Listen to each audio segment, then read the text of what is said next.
Assalamualaikum warahmatullahi wabarakatuh. Alhamdulillah. Alhamdulillahi rabbil alamin.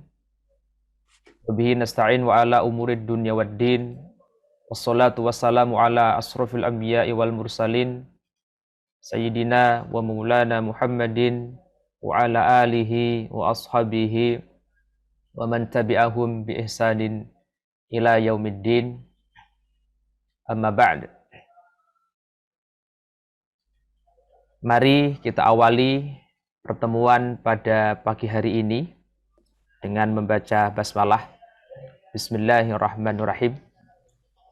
Alhamdulillah, kita bersyukur kepada Allah Subhanahu wa taala pada pagi hari ini kita kembali bisa hadir bersama secara virtual pada acara ngopi bareng IKADI, ngaji online pagi bareng IKADI, Kamis 16 September 2021 pukul 5.30 sampai dengan pukul 6.30 waktu Indonesia bagian Barat. Pada kesempatan pagi hari ini, insya Allah akan disampaikan, materi akan disampaikan oleh Ustadz Deden Anjar Herdiansyah M.Hum, bidang pendidikan dan pesantren PW IKADI Daerah Istimewa Yogyakarta, dengan mengambil tema langkah-langkah Rasulullah Shallallahu Alaihi Wasallam dalam membangun peradaban. Bapak Ibu yang dirahmati Allah Subhanahu Wa Taala, insya Allah nanti acara kita akan rutin setiap hari Kamis pagi pukul 5.30 sampai dengan 6.30 dan juga akan di re-live di YouTube IKADI DIY pada hari Jumat malam pukul 19.30 waktu Indonesia bagian Barat. Bapak Ibu yang dirahmati Allah, nanti untuk acara ini live Zoom, ketika nanti ada pertanyaan, ada tanggapan, mohon nanti bisa disampaikan di kolom chat Zoom Bapak Ibu masing-masing.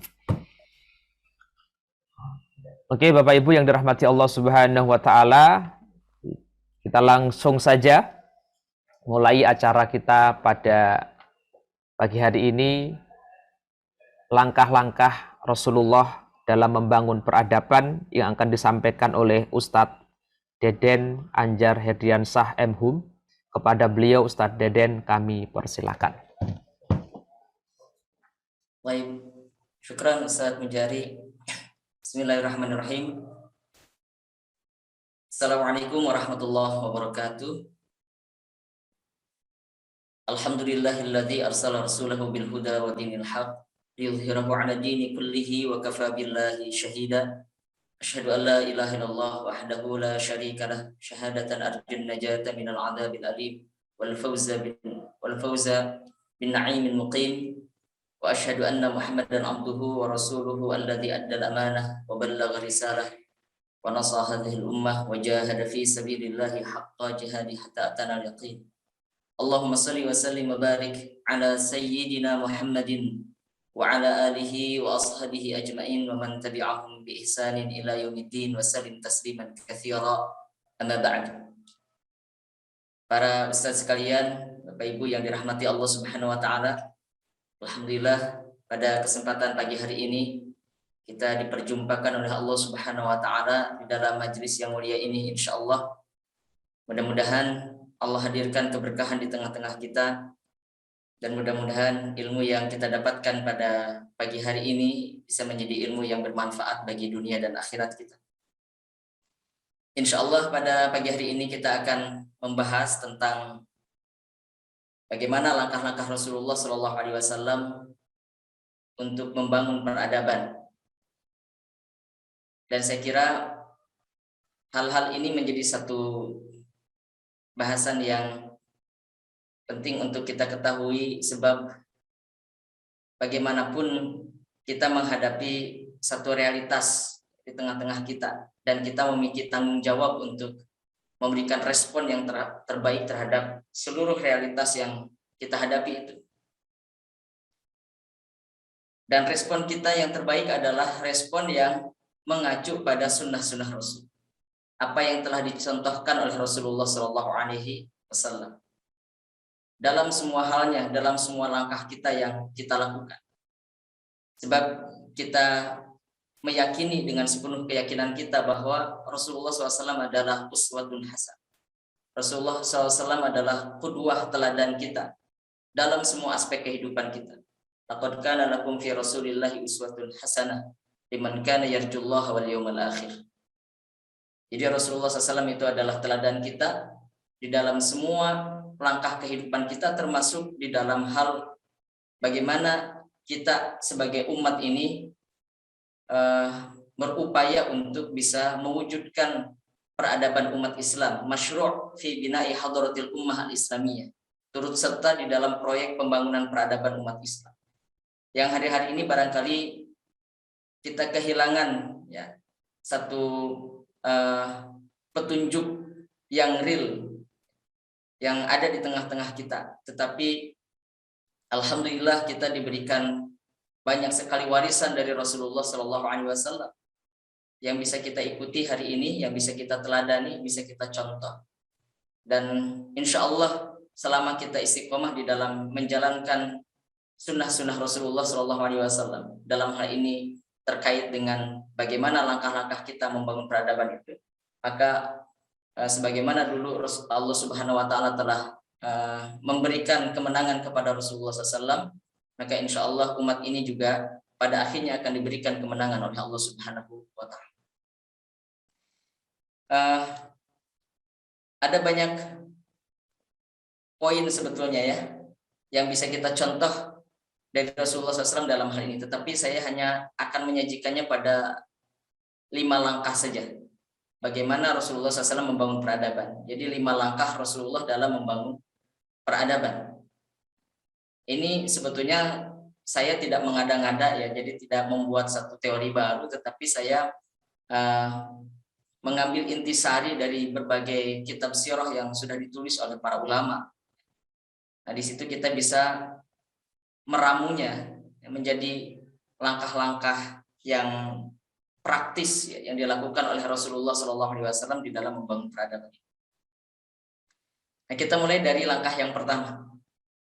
Langkah yang pertama ini adalah langkah yang cukup krusial ya, sebab langkah ini merupakan langkah persiapan sekaligus langkah penempaan diri yang dilakukan oleh Rasulullah SAW. Kenapa saya katakan cukup krusial atau cukup penting? Sebab kalau kita lihat masa persiapan ini masanya jauh lebih panjang dibandingkan dengan masa tugas Rasulullah SAW. Ya. Jadi masa persiapan ini berlangsung selama kurang lebih 40 tahun. Sedangkan masa tugas Rasulullah SAW itu berlangsung hanya 23 tahun. Jadi kalau saya sendiri menyimpulkan bahwa masa-masa ini cukup penting gitu. Bahkan Allah Subhanahu Wa Taala memberikan waktu yang lebih panjang kepada Rasulullah SAW untuk mempersiapkan dirinya, sekaligus juga dipersiapkan oleh Allah Subhanahu Wa Taala. Ya. Ada satu hadis ya, meskipun hadis ini hadis dhaif. Dalam hadis itu dinyatakan adabani Rabbi fa ahsana ta'dibi. Allah telah mendidikku dan Dia telah memberikan pendidikan yang terbaik. Fa ahsana ta'dibi.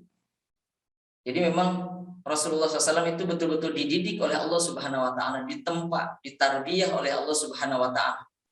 Dan nanti kita bisa lihat di dalam berbagai keterangan para ulama mu'arikh ya, para ulama sejarah, bagaimana peristiwa-peristiwa yang berlangsung selama 40 tahun itu, sejak Rasulullah SAW dilahirkan sampai beliau berusia 40 tahun, memang syarat dengan nilai-nilai pendidikan yang ditanamkan oleh Allah Subhanahu Wa Taala ke dalam diri Rasulullah SAW.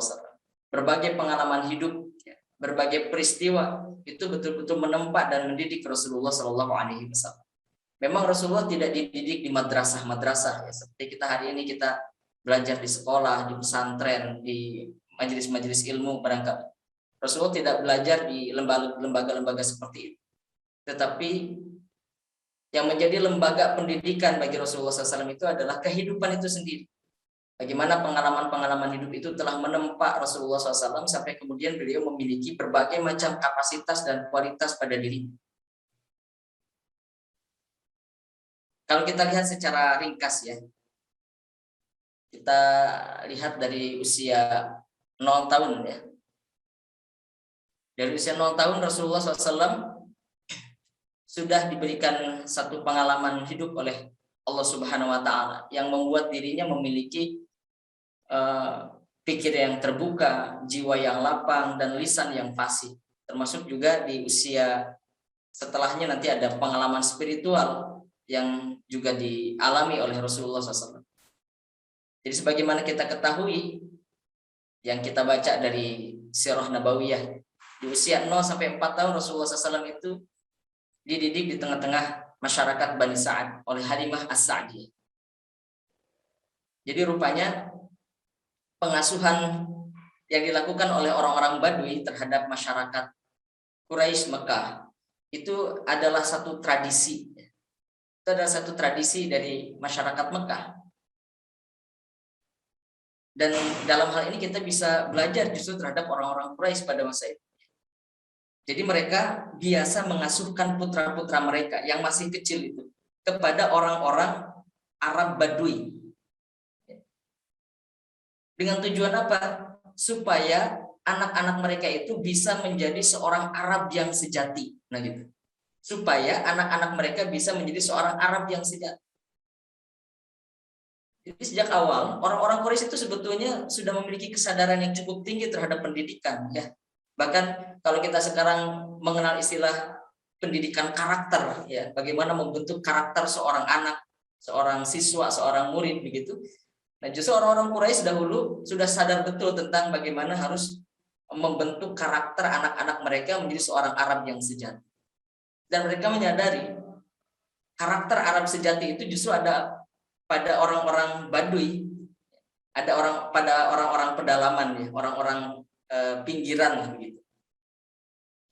Karena budaya kota di Mekah itu kan sudah jadi kota kosmopolitan ya, kota yang banyak didatangi bangsa-bangsa dari berbagai macam bangsa, sehingga budayanya sudah mulai tercampur-campur, terkontaminasi oleh budaya lain, termasuk juga bahasanya juga sudah mulai tercampur-campur, tidak lagi memiliki bahasa Arab yang betul-betul fasih, betul-betul murni gitu. Tapi yang memiliki itu semua justru orang-orang pinggiran. Ya kalau sekarang orang-orang kampung yang berada di pelosok sana gitu. Justru orang-orang Arab Baduy yang memiliki karakter Arab yang asli itu. Sehingga anak-anak mereka sejak kecil itu diasuh. Termasuk Rasulullah Shallallahu Alaihi Wasallam diasuhkan kepada masyarakat Bani Sa'ad. Dan bagi orang-orang Baduy itu pengasuhan ini bisa menjadi mata pencaharian sebagai profesi. Jadi setiap beberapa waktu sekali secara rutin mereka datang ke Mekah memang untuk mencari anak-anak yang bisa mereka asuh. Kemudian dari situ mereka mendapatkan upah, termasuk juga mendapatkan kekerabatan ya, mendapatkan kekerabatan dengan keluarga si anak yang mereka asuh. Nah, Rasulullah SAW di usia 0 sampai 4 tahun diasuh oleh orang-orang Bani Sa'ad. Dalam hal ini adalah Halimah As-Sa'diyah. Nah, di tengah-tengah masyarakat itulah Rasulullah SAW terbentuk karakternya, pribadinya, ya, bahkan termasuk juga kefasihan lisannya. Karena Rasulullah SAW di beberapa hadis pernah menyampaikan bahwa kefasihan lisannya itu terbentuk di tengah-tengah masyarakat Bani Sa'ad. Karena sejak mengenal kata Rasulullah SAW sudah diajari ya bahasa Arab yang fasih. Dan tentu saja bagi seorang nabi, termasuk juga bagi seorang dai, kefasihan lisan itu kan penting. Ya, kefasihan lisan itu penting.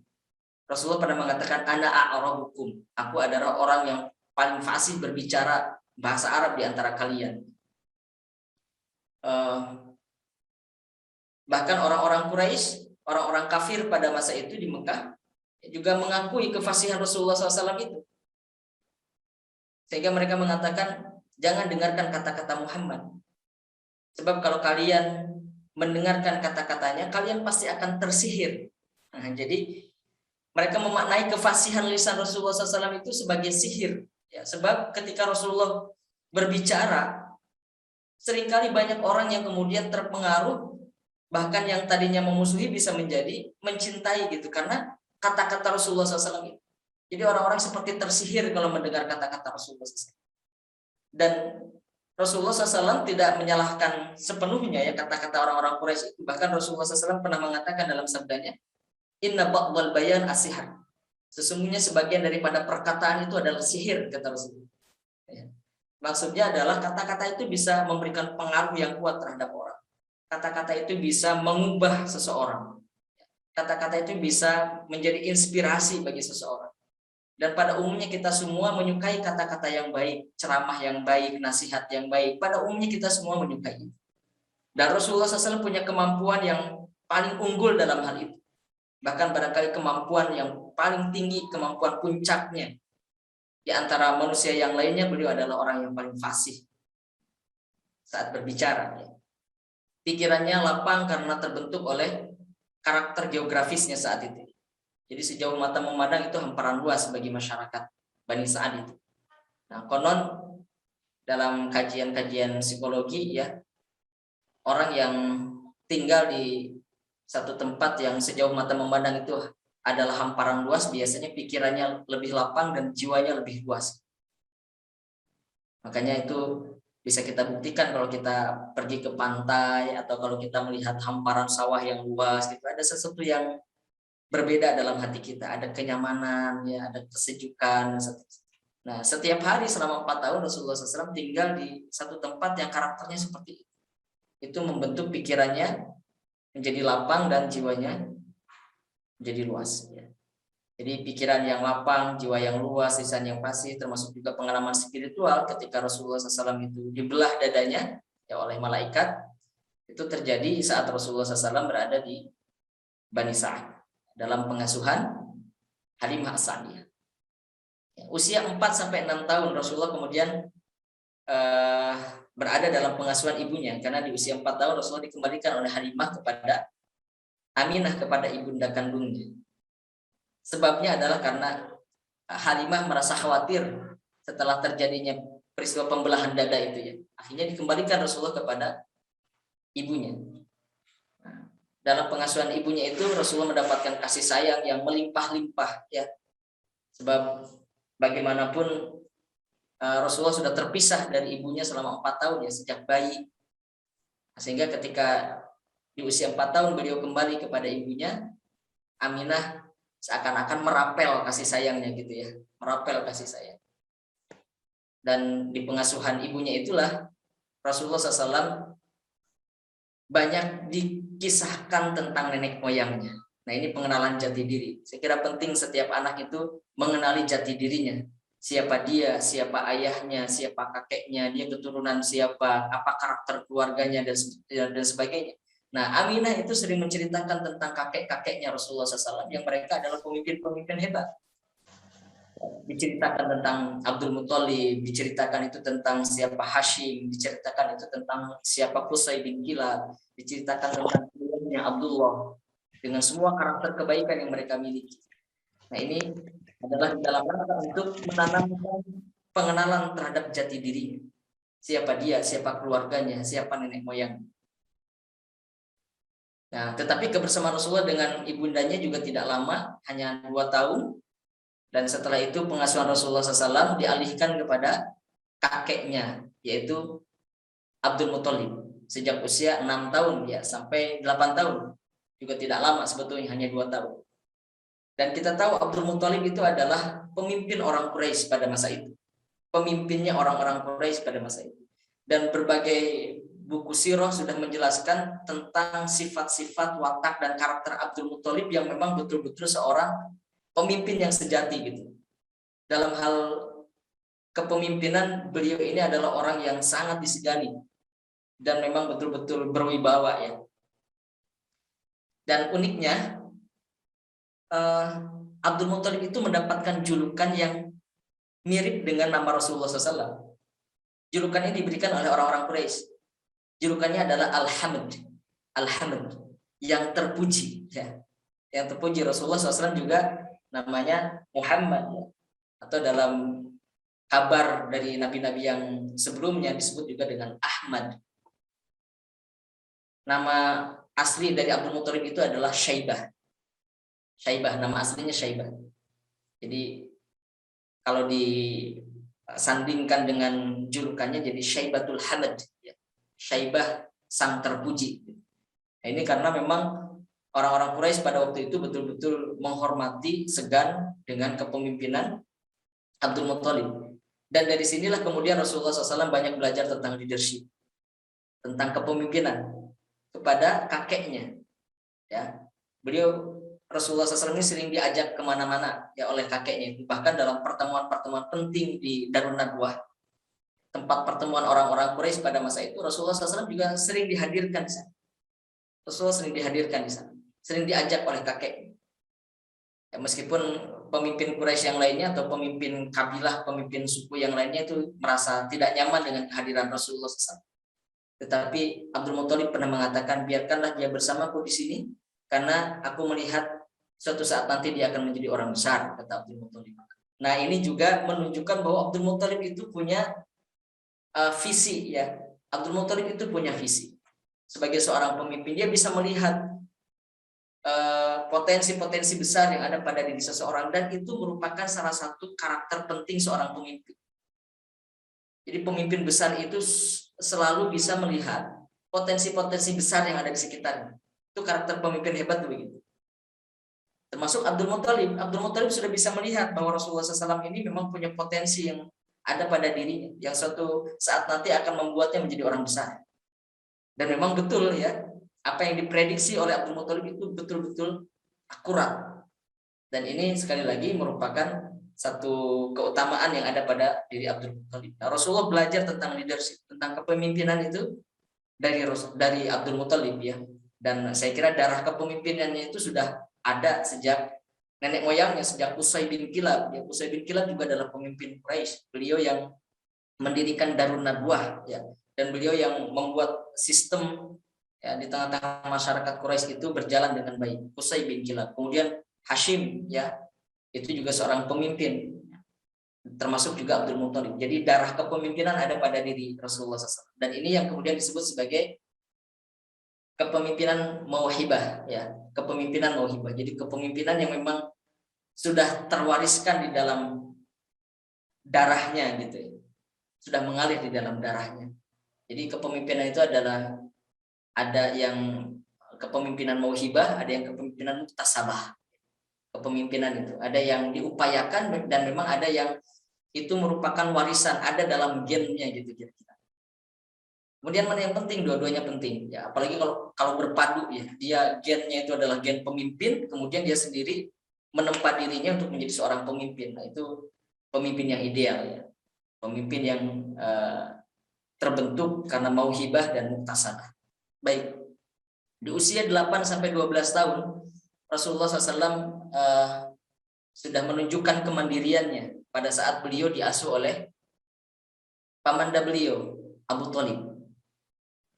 Beliau sudah mencari nafkah ya, mencari nafkah dengan menggembalakan ternak milik orang-orang Quraisy, diupah dengan qirot ya pada waktu itu. Kemudian hasilnya diberikan kepada pamannya. Beliau juga belajar tentang bisnis ya, entrepreneurship, bahkan bisnisnya bukan skala kecil, bisnisnya skala besar. Bisnisnya sudah berskala ekspor impor ya kalau sekarang. Karena yang dilakukan oleh Rasulullah SAW adalah berdagang ke negeri Syam. Berdagang ke negeri Syam ikut dengan pamannya, dan perdagangan yang seperti itu memang merupakan tradisi bagi masyarakat Quraisy. Kalau kita lihat dalam surah Quraisy disebutkan oleh Allah Subhanahu wa taala, li ila fi Quraisy ila fi rihlatash shita'i was-sayf falyabudu rabb hadzal bait alladzi at'amahum min ju' wa amanahum min khauf. Jadi di dalam surah itu Allah Subhanahu wa taala menjelaskan tentang tradisi masyarakat Quraisy berdagang pada musim panas dan musim dingin. Pada musim panas mereka akan bergerak ke arah utara menuju ke Syam. Kemudian pada musim dingin mereka ke selatan, ke arah Yaman. Nah, nanti kalau dijelaskan lebih lanjut, ini ada kaitannya juga dengan perdagangan internasional pada waktu itu, ya. Perdagangan yang menghubungkan antara timur dan barat, ya, antara Cina dengan Asia Barat. Salah satunya dengan Jazirah Arab, nanti kemudian dibawa lagi ke utara, ke negeri-negeri Mediterania, ya, dan sebagainya. Dan jalur perdagangan inilah yang pada akhirnya nanti akan menghubungkan antara Jazirah Arab dengan Nusantara, dengan Indonesia, yang menjadi salah satu asbab, ya, salah satu asbab masuknya Islam ke Nusantara itu, ya. Nah, jadi yang dilakukan oleh Rasulullah SAW, perjalanan dagang ke negeri Syam ini skalanya skala ekspor impor, ya, karena sudah melewati batas teritorial. Jadi dahulu itu batas teritorial Jazirah Arab itu, ya, sebetulnya meliputi 2 wilayah saja, yaitu Hijaz dan Yaman. Selebihnya ke arah utara itu sudah negeri Syam, yang pada waktu itu negeri Syam merupakan wilayah protektorat Romawi. Jadi sudah beda negara lah kalau kita sekarang. Sudah beda negara, sudah melewati batas teritorial, sehingga skala perdagangannya itu bisa kita simpulkan sebagai skala perdagangan ekspor dan impor. Jadi ini perdagangan besar, ya, bukan perdagangan kecil-kecilan. Dan Rasulullah di usia 12 tahun itu sudah punya pengalaman seperti itu. Nah, tapi tidak hanya pengalaman entrepreneurship yang didapatkan pada perjalanan dagang, itu juga pengalaman budaya, sekaligus pengalaman budaya. Karena Rasulullah menempuh perjalanan yang panjang, ya, dari Mekah ke Syam. Dan Syam itu budayanya sama sekali jauh berbeda dengan budaya Mekah. Budayanya budaya Romawi. Dan di sepanjang perjalanan pun Rasulullah SAW itu sering transit, ya, di satu perkampungan, melihat ada berbagai macam perbedaan dialek, perbedaan tradisi, kultur, dan sebagainya itu, ya. Rasulullah belajar tentang itu semua. Jadi 12 tahun itu sudah melakukan perjalanan ke luar negeri lah gitu kira. Perjalanan ke luar negeri bukan lewat udara. Kalau sekarang kan mungkin ke luar negeri seringnya pakai jalur udara, ya, sehingga tidak melewati berbagai wilayah di sepanjang jalan itu. Kalau Rasulullah melewati berbagai perkampungan, berbagai masyarakat, ya, yang di situ tentu saja budayanya berbeda, dialeknya berbeda, kulturnya berbeda, dan sebagainya. Rasulullah sudah melihat semua itu di usia beliau 12 tahun. Kemudian di usia 15 tahun, Rasulullah SAW sudah punya pengalaman militer, ya. Beliau terlibat dalam sebuah pertempuran yang dikenal dalam sejarah sebagai perang Fujar. Nah, meskipun pada awalnya Rasulullah tidak memiliki peran yang cukup signifikan, ya, di perang itu, hanya memunguti anak panah musuh yang tidak mengenai sasaran, kemudian diberikan kepada pasukan panah di pihaknya. Hanya itu peran awalnya, tetapi di kemudian hari Rasulullah SAW, ya, terlibat secara lebih serius dalam pertempuran. Jadi 15 tahun sampai 20 tahun, karena perang itu berlangsung selama kurang lebih 5 tahun. Rasulullah 15 tahun sudah punya pengalaman militer. Nah, ini menambah kapasitas yang ada pada dirinya. Kemudian di usia 25 tahun Rasulullah sudah menikah, ya, dengan Khadijah, dan itu menjadi pengalaman baru bagi Rasulullah SAW, yaitu pengalaman sebagai kepala keluarga. Dan semakin hari Rasulullah SAW semakin tajam, ya, kepekaan sosialnya. Bahkan di usia 37 tahun Rasulullah SAW semakin gelisah dengan situasi kondisi masyarakat Quraisy pada waktu itu. Sehingga beliau akhirnya uzlah, ya, bertahanus beliau di Gua Hira itu karena kegelisahan. Kenapa harus uzlah? Ya karena pada waktu itu Rasulullah SAW bukanlah siapa-siapa, manusia biasa. Dan beliau tidak punya kekuatan, tidak punya daya untuk mengubah itu semua. Beliau hanya gelisah dengan itu, sehingga beliau lebih baik untuk mengasingkan dirinya, menyingkir dari semua hal-hal negatif yang ada di tengah-tengah masyarakat. Ya. Rasulullah mengatakan dulu kita ini Islam datang sebagai ghuraba, ya, sebagai orang-orang yang terasing, ya. Dan nanti kita kembali juga dalam keadaan terasing. Jadi ketika nilai-nilai kebaikan itu sangat sulit untuk ditemukan di tengah-tengah masyarakat pada waktu itu. Dan Rasulullah sendiri tidak mampu untuk mengubahnya seorang diri. Maka beliau kemudian bertahan, beruzlah. Nah, sampai akhirnya kemudian beliau di usia 40 tahun mendapatkan mandat, mendapatkan tugas dari Allah Subhanahu wa taala. Nah, kalau sudah mendapatkan tugas, tidak lagi bisa uzlah, ya, tidak lagi bisa menyendiri. Nah, sudah saatnya bagi Rasulullah SAW untuk keluar dan mulai melakukan sesuatu untuk memperbaiki masyarakatnya. Nah, jadi selama 40 tahun itu Rasulullah SAW menempa dirinya sekaligus ditempa oleh Allah Subhanahu wa taala dengan berbagai macam peristiwa, dengan berbagai macam pengalaman. Nah, jadi kalau kita daftar itu ya, apa saja kapasitas yang ada pada diri Rasulullah SAW pada usia 40 tahun itu sudah sangat banyak. Ya, pikirannya terbuka, ya, pikirannya terbuka, jiwanya lapang, lisannya fasih, punya pengalaman spiritual, ya, mengenali jati dirinya dengan baik, punya kemampuan leadership yang baik, punya pengalaman atau kemampuan entrepreneurship juga dengan baik, ya, punya pengetahuan budaya yang baik, punya pengalaman militer, ya, apalagi itu, ya, punya pengalaman militer, pengalaman budaya dan sebagainya, menjadi kepala rumah tangga dan sebagainya. Nah, saya juga perlu menyebutkan menjadi kepala rumah tangga yang baik gitu ya, karena Rasulullah juga pernah menyampaikan, ya, khairukum li ahlikum, ya. Sebaik-baik orang di antara kalian adalah yang paling baik sikapnya terhadap keluarganya atau terhadap istrinya. Wa ana khairukum li ahli, kata Rasul, dan aku adalah orang yang paling baik sikapnya terhadap keluarga, terhadap istri. Nah, ini juga menjadi satu kapasitas yang harus ada pada diri para pemimpin, ya. Baik.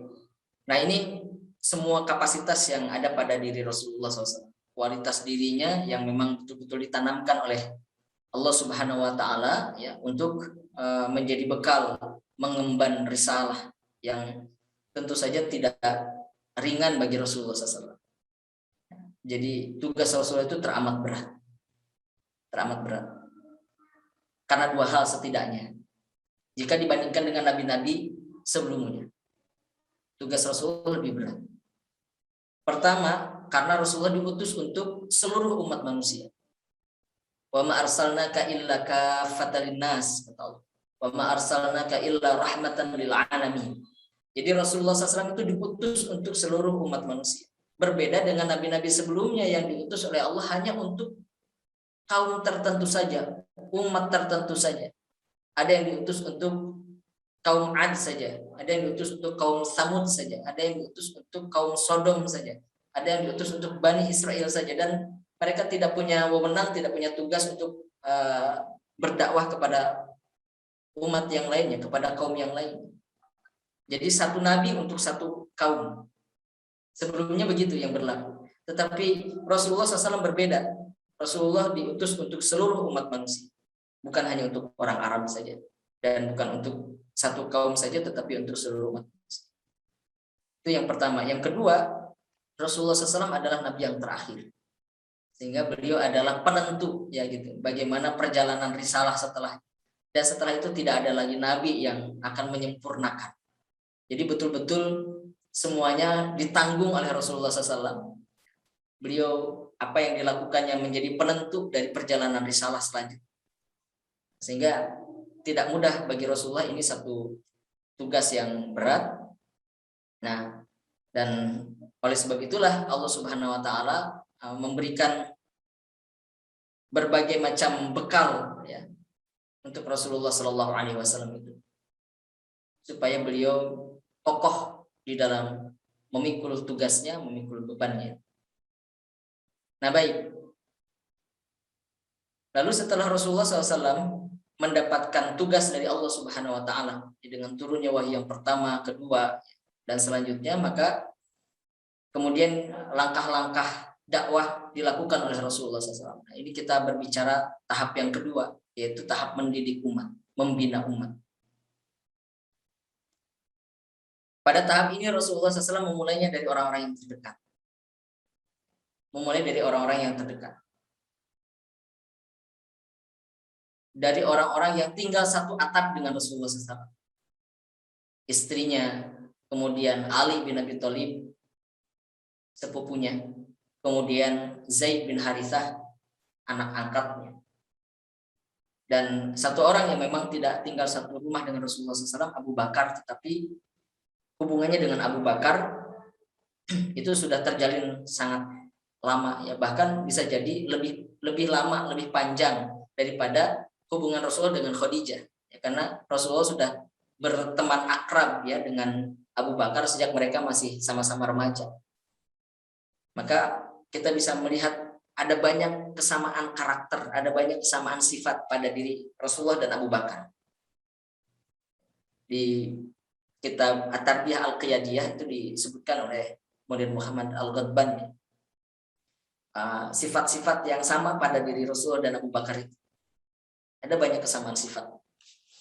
Nah, 4 orang inilah yang kemudian disebut sebagai Al-Arba'ah Al-Awaid. Al-Arba'ah Al-Awaid. 4 orang yang pertama-tama merespon dakwah Rasulullah Sallallahu Alaihi Wasallam. Dan kita bisa juga meneladani hal ini tentu saja.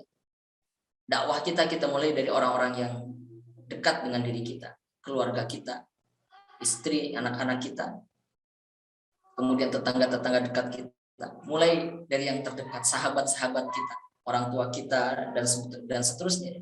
Orang-orang yang mengenal kita dan kita pun mengenal mereka. Ada ikatan emosional. Meskipun terkadang tidak mudah, ya.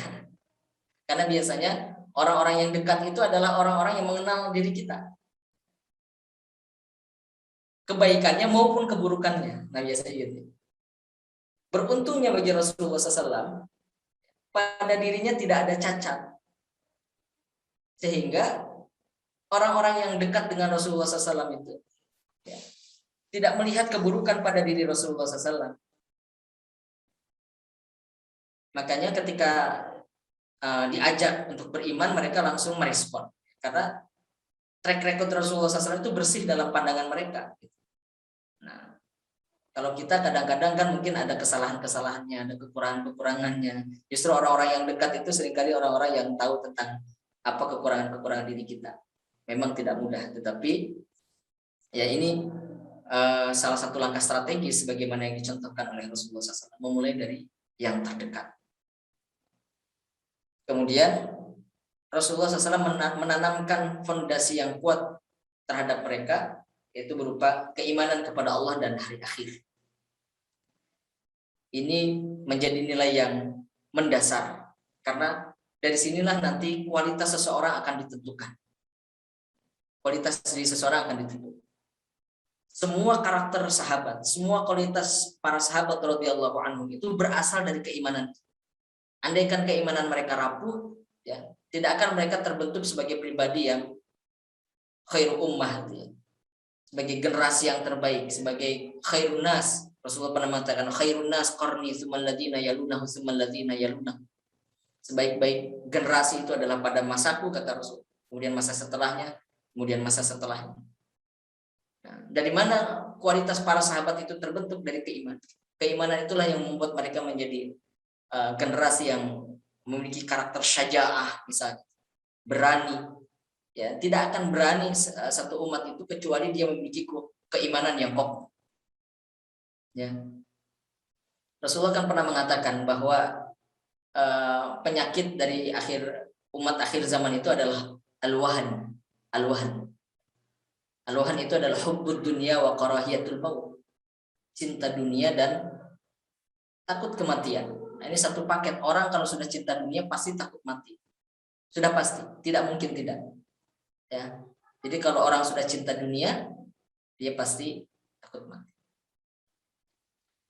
Baik. Kemudian yang ketiga adalah membangun kedaulatan. Membangun kedaulatan ini momentumnya adalah momentum hijrah.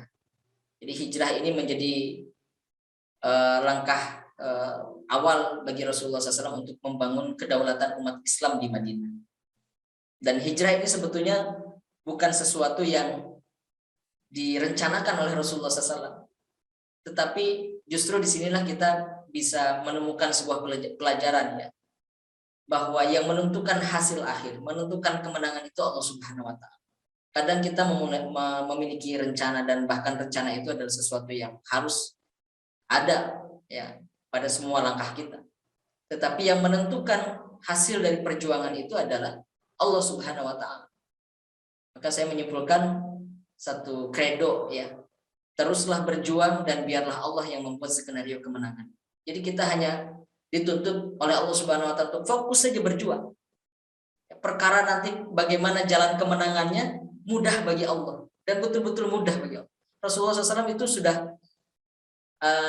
merencanakan berbagai macam skenario jika Mekah itu tidak lagi kondusif untuk dakwah. Misalnya kemana? Ke Habasyah. Jadi menurut Muhammad Al-Ghadban, ke Habasyah itu bukan hanya sekedar hijrah untuk untuk menghindari perlakuan buruk orang-orang Quraisy, bukan, tetapi hijrah ke Habasyah itu sekaligus juga untuk survei ya, untuk merencanakan bisa jadi Habasyah itu menjadi basis baru ya. Suatu saat nanti kalau kemudian kaum muslimin harus Habasyah. Yang kedua, Taif. Rasulullah pernah juga berupaya untuk menjadikan Taif sebagai basis, tetapi selalu gagal ya. Nah, justru yang tidak direncanakan oleh Rasulullah SAW adalah Madinah, dengan datangnya pertama 6 orang ya dari Yathrib, itu dari Khazraj. Kemudian di tahun berikutnya 12 orang yang datang kepada Rasulullah. Berikutnya lagi 73 orang yang kemudian kita kenal dengan Baiat Aqobah pertama, Baiat Aqobah kedua.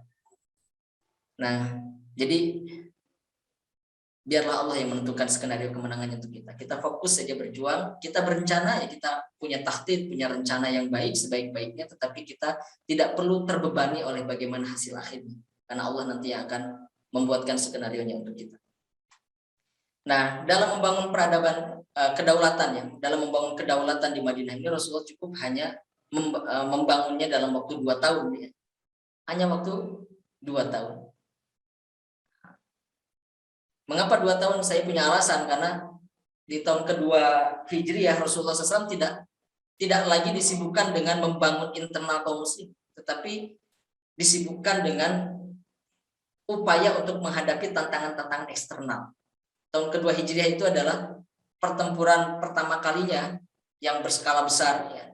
Pertempuran pertama kali yang berskala besar itu Perang Badar tahun kedua Hijriah. Jadi hanya 2 tahun saja Rasulullah SAW untuk menata internal. Nah, yang dilakukan oleh Rasulullah SAW dalam membangun kedaulatan di Madinah itu adalah yang pertama membangun masjid, yang kedua mempersaudarakan kaum muslimin antara muhajirin dan ansar yang kita sebut sebagai muakhah ya. Kemudian yang ketiga adalah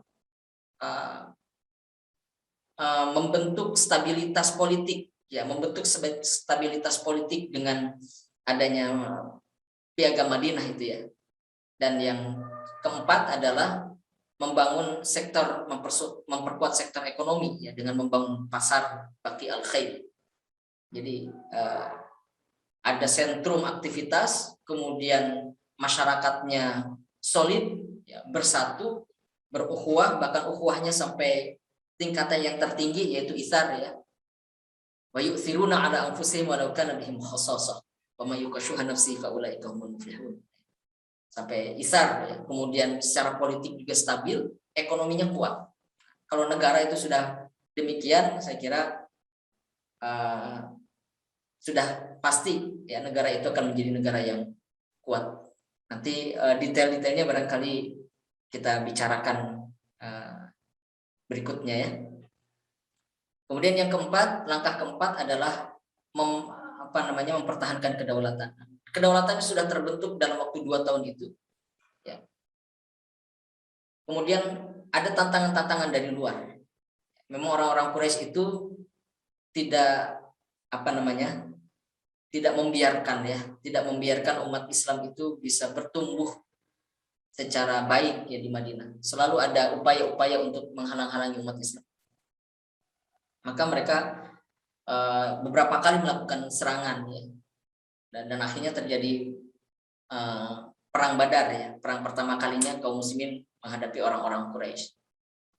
Jadi Bapak Ibu sekalian dirahmati Allah Subhanahu wa taala, beberapa prinsip dalam mempertahankan kedaulatan ini. Yang pertama adalah kita meyakini bahwa as-sira bainal haq wal batil. pertempuran antara kebenaran dan kebatilan itu akan terus berlangsung sampai akhir zaman. Sampai akhir zaman. Jadi kita ini tidak boleh naif juga.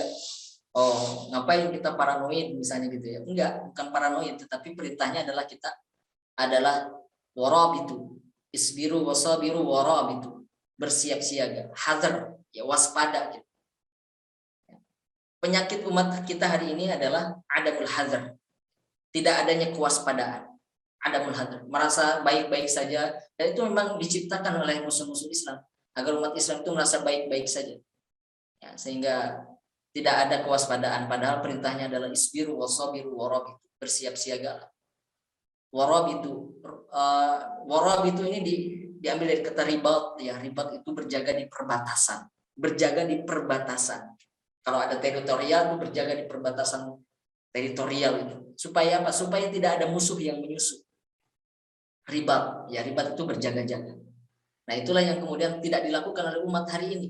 Ya sekarang memang kita berjaga-jaganya tidak di batas teritorial, tetapi di semua sektor kehidupan kita, yang di bidang pendidikan, di bidang politik, di bidang dakwah, di bidang apalagi budaya gitu, di bidang ekonomi. Harusnya kita ini ribat di semua sektor itu, berjaga-jaga jangan sampai disusupi oleh unsur-unsur asing yang ingin menjatuhkan umat Islam gitu. Nah memang terkadang ada juga benturan-benturan dalam bentuk pertempuran dari gesekan antara kebenaran dan kebatilan, tidak bisa dihindari. Dan itu realitasnya di masa dahulu, di masa Rasulullah demikian. Tapi Islam memiliki prinsip juga di dalam pertempuran itu. Ya. Pertama, Islam itu tidak mendahului untuk melakukan serangan, ya. Tidak akan mendahului, ya. Karena Islam memiliki prinsip untuk menebarkan kedamaian, tapi juga diwajibkan untuk membela diri, tidak boleh kita diam saja. Nah, semua peperangan Rasulullah SAW itu kalau kita perhatikan, semua pertempuran Rasulullah SAW itu adalah upaya defensif sebetulnya. Upaya untuk mempertahankan diri, membela diri, tidak ada.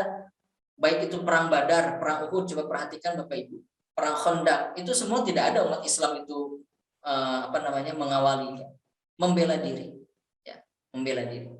Jadi kalau ada tuduhan-tuduhan umat Islam itu haus darah, ya, suka berperang, disebarkan dengan pedang dan sebagainya, itu hanya fitnah ya yang dilancarkan oleh orang-orang yang tidak suka terhadap Islam. Baik, kemudian yang terakhir adalah langkah untuk perluasan dakwah. Langkah perluasan dakwah. Jadi pada tahun kelima Hijriah, kaum muslimin itu menang dalam pertempuran Khandaq. Dan pertempuran Khandaq, pertempuran Ahzab ini rupanya sangat menentukan posisi kaum muslimin di tengah-tengah masyarakat Jazirah Arab pada waktu itu. Kenapa? Karena dalam perang Khandaq itu, terjadi sebuah pertempuran besar di mana pasukan Quraisy itu mengumpulkan 10.000 pasukan, dan dalam sejarah masyarakat Arab 10.000 pasukan itu adalah jumlah yang paling besar yang pernah mereka kumpulkan. Jadi tidak pernah sebelumnya pertempuran di Jazirah Arab pada waktu itu bisa mengumpulkan pasukan sebanyak 10.000 itu, belum pernah, baru kali itu. Jadi pasukan yang paling besar yang pernah dikumpulkan oleh masyarakat Arab ketika mereka berperang begitu. Jadi apa kesimpulannya? Kesimpulannya orang-orang Quraisy itu sudah sampai pada titik yang maksimal untuk memerangi kaum muslimin, tetapi rupanya dikalahkan oleh kaum muslim. Nah, sehingga kesimpulannya setelah perang Khandaq itu ya, setelah perang Ahzab itu, kesimpulan seluruh masyarakat Arab pada waktu itu pemenangnya adalah pihak Muhammad, begitu, bukan pihak Quraisy. Uang 10.000 pasukan aja tidak bisa mengalahkan pasukan Muhammad, malah dikalahkan. 10.000 pasukan terbesar yang pernah ada di Jazirah Arab pada waktu itu. Nah, rupanya banyak kabilah, banyak pihak, banyak masyarakat Arab pada waktu itu yang wait and see, ya. Wait and see itu menunggu-nunggu siapa pemenangnya gitu, untuk berpihak, kan gitu. Mungkin sekarang juga begitu ya, masyarakat kita banyak gitu. Kalau terjadi ada pertikaian antara dua kelompok ini ya, nunggu nih mana yang menang, nanti saya akan bergabung pada pihak yang menang gitu, kira-kira gitu. Nah, masyarakat Arab pada waktu begitu, melihat Quraisy sedang berperang melawan Muhammad gitu. Mana yang menang nih, Quraisy atau Muhammad? Kalau Quraisy yang menang, saya ikut Quraisy. Kalau Muhammad yang menang, saya ikut Muhammad. Gitu. Nah, setelah perang Khandaq itu sudah bisa disimpulkan hasilnya. Itu sudah hasil akhir. Masyarakat Arab menganggapnya gitu. Itu sudah hasil akhir. Quraisy kalah dan Muhammad yang menang. Maka setelah perang Khandaq itu banyak orang berbondong-bondong masuk Islam pada tahun ke-5 Hijriah. Banyak orang yang berbondong-bondong masuk Islam. Itu pasca perang Khandaq ya. Nah, kemudian peristiwa berikutnya, nah ini dalam tulisannya Abdul Karim Khalil itu ya, disebutkan tahun ke-5 itu sudah masuk pada Amul Wufud. Amul Wufud itu tahun delegasi. Itu berlangsung sampai 5 tahun berikutnya, sampai tahun ke-10 Hijriah. Nah, sehingga kaum muslimin jumlahnya semakin banyak, bahkan membengkak gitu ya. Semakin banyak. Nah, kemudian terjadi perjanjian Hudaybiyah. Ya, di perjanjian Hudaybiyah ini Rasulullah SAW memanfaatkan untuk mukatabatul muluk. Mukatabatul muluk itu untuk menyurati raja-raja ya di berbagai negeri, ada Romawi, Persia, Mesir, Habasyah, Yaman, Basrah dan sebagainya, itu disurati oleh Rasulullah SAW, mengajak mereka beriman. Tapi tidak banyak yang merespon. Namun setidaknya kita melihat ini satu strategi, menyurati raja-raja itu menjadikan posisi Rasulullah sebagai pemimpin Madinah itu setara dengan mereka. Ya, karena sudah berani menyurati Raja Romawi. Nah, sekarang berarti setara dengan Raja Romawi. Mukatabatul muluk itu strategi untuk menaikkan posisi, menaikkan kedudukan. Baik, kalau kita melihat ini dari sisi strategi ya, strategi dakwah. Kemudian terjadi Fathul Mekah. Nah, setelah Fathul Mekah itu semakin banyak lagi ya kaum muslimin yang berbondong-bondong, karena dalam masyarakat Arab itu punya keyakinan siapapun yang menguasai Mekah, maka dialah rajanya orang-orang Arab. Siapapun yang menguasai Mekah, dia menjadi Sayyidul Jazirah Al-Arabiyah. Ya. Dia menjadi pemimpinnya masyarakat Arab. Dan pada akhirnya dari semua upaya yang dilakukan oleh Rasulullah SAW ketika Rasulullah wafat, terkumpul sebanyak 124.000 kaum muslimin. Ya. Pada Haji Wada itu diperkirakan ada sekitar 124.000 kaum muslimin. Ini merupakan hasil secara kuantitatif ya, dari dakwah Rasulullah SAW. Nah, demikian Bapak Ibu sekalian yang dirahmati Allah Subhanahu Wa Taala, beberapa langkah yang dilakukan oleh Rasulullah SAW ya. Mulai dari langkah penempaan diri, kemudian membina umat, mendidik umat, membangun kedaulatan, mempertahankan kedaulatan, sampai kemudian memperluas dakwah. Baik, jazakumullah ahsanal jaza. Terima kasih. Saya cukupkan. Assalamualaikum warahmatullahi wabarakatuh. Waalaikumsalam warahmatullahi wabarakatuh. Ya, terima kasih Ustadz Deden Anjar Herdiansyah yang telah menyampaikan materi kajian pada pagi hari ini, langkah-langkah Rasulullah Shallallahu Alaihi Wasallam dalam membangun peradaban. Bapak Ibu yang dirahmati Allah Subhanahu Wa Taala, demikian rangkaian acara kita Ngopi Bareng IKADI pada hari ini Kamis 16 September 2021 waktu Indonesia bagian Barat. Insya Allah kita akan ketemu di Ngopi Bareng IKADI pekan depan. Insya Allah kita akan bersama Ustadz Dr. Kiai Haji Tulus Mustafa LCMA untuk pekan depan. Tetap di hari dan jam yang sama, Kamis pagi pukul 5.30 sampai dengan 6.30 waktu Indonesia bagian Barat. Dari kami, panitia, mohon maaf banyak kekurangan, banyak hal-hal yang kurang berkenan di hati pemirsa, peserta semuanya. Sekali lagi kami mohon maaf yang sebesar-besarnya. Kita akhiri pertemuan pada pagi hari ini dengan doa kafaratul majelis. Subhanakallahumma wa bihamdika asyhadu an la ilaha illa anta astaghfiruka wa atubu ilaik. Assalamualaikum warahmatullahi wabarakatuh.